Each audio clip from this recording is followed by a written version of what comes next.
Le ofrezco la palabra ahora al presidente de Bolivia. El presidente de Estados Unidos, al hermano Antonio Gutiérrez, secretario general de las Naciones Unidas, hermanos presidentes, hermanos y hermanos del Consejo de Seguridad. La presidencia del Consejo de Seguridad ha convocado a sus miembros a debatir acerca de la no proliferación de armas de destrucción masiva. Bolivia es parte de esa región declarada libre de armas nucleares desde hace más de medio siglo. Por ello, debo recordar el artículo número 1 del Tratado sobre Prohibición de Armas Nucleares. Cada Estado parte se compromete a nunca y bajo ninguna circunstancia desarrollar, ensayar, producir, fabricar y adquirir de cualquier otro modo, poseer o almacenar armas nucleares u otros dispositivos nucleares. Convoco a todos los estados alrededor de esta mesa a suscribir, ratificar y poner en efecto inmediato estas disposiciones. Esa es la mejor manera de evitar la catastrófica posibilidad del uso de este tipo de armas. Es un imperativo ético y una deuda con las futuras generaciones.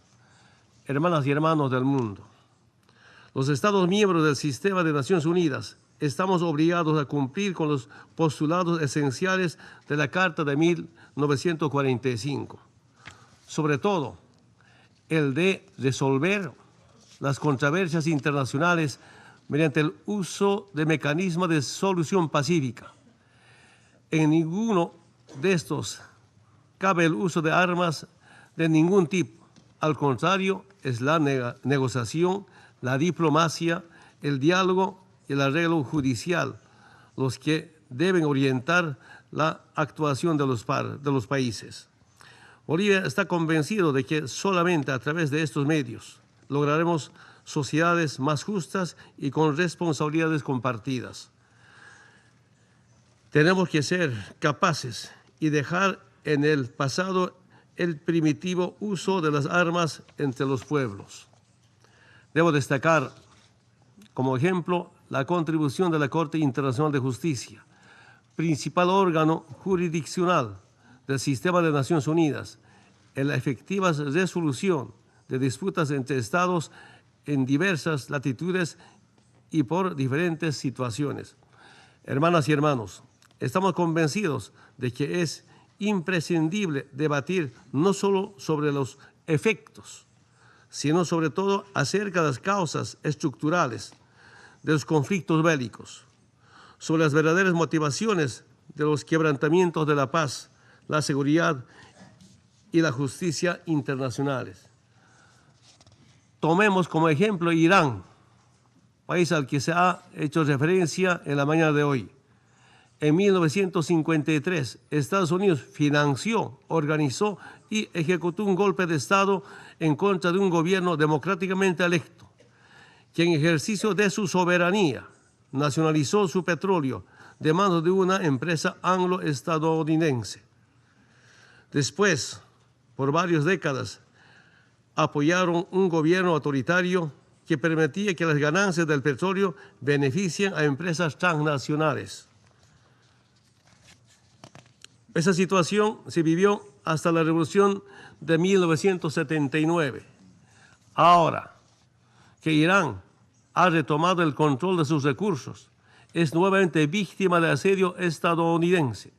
Bolivia rechaza categóricamente las acciones unilaterales impuestas por el gobierno de Estados Unidos en contra de Irán. Asimismo, condena el hecho de que Estados Unidos se haya retirado del Plan de Acción Integral Conjunto, utilizando excusas para continuar con su política de injerencia e intervención en los asuntos internos de ese hermano país. Hermanas y hermanos del Consejo de Seguridad, nos referimos a la región de Oriente Medio, rica en recursos naturales, pero proporcionalmente afectada por invasiones, guerras y situaciones de agresión injustificada que siguen produciendo dolor y luto en sus pueblos. Esta región del mundo ha sido escenario de los 3 más grandes agresiones cometidas durante el siglo XXI. La primera agresión es la ilegal invasión a Irak, basada en una mentira de que ese país poseía armas de destrucción masiva. Esa invasión produjo más de 1 millón de muertos. La segunda agresión es el derrocamiento del gobierno de Libia, con decenas de miles de muertos, con la excusa de razones humanitarias. Como consecuencia, subsiste una grave inestabilidad política y una crisis humanitaria en el norte de África. La tercera agresión es la guerra civil en Siria, que en los últimos 8 años ha provocado más de medio millón de muertos. Esa guerra es producto directo de la injerencia y el financiamiento de grupos armados y organizaciones terroristas enfrentados al gobierno sirio. Hermanas y hermanos, en los últimos meses, Estados Unidos ha demostrado nuevamente su desprecio al derecho internacional, el multilateralismo y los principios propósitos de la Carta de las Naciones Unidas. Cada vez que Estados Unidos invade países, lanza misiles o financia cambios de régimen. Lo hace acompañado de una campaña de propaganda que reitera que es a nombre de la justicia, la libertad, la democracia, los derechos humanos o por razones humanitarias. Quiero decirles, a Estados Unidos no le interesa la democracia.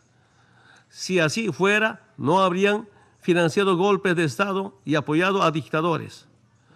No amenazaría con intervenciones militares a gobiernos democráticamente electos, como lo hace contra Venezuela. No le interesan los derechos humanos ni la justicia. Si así fuera, firmarían los convenios internacionales de protección de los derechos humanos o las amenazas a los mecanismos de investigación de la Corte Penal Internacional. No promovería el uso de la tortura. No abandonarían el Consejo de Derechos Humanos y no separarían a niños migrantes de sus familias ni los pondrían en jaulas. A Estados Unidos no le interesa el multilateralismo. Si así fuera, no se habrían alejado del Acuerdo de París o del Pacto Global de Migraciones. No lanzarían ataques unilaterales ni decisiones como declarar ilegalmente a Jerusalén como capital de Israel. Ese desprecio al multilateralismo está motivado por su afán, por el control geopolítico y la apropiación de los recursos naturales. Hermanas y hermanos, por encima de estas situaciones, saludamos a los países Francia, Alemania, Reino Unido, China, Rusia, que se mantienen firmes en la defensa del acuerdo nuclear firmado con Irán.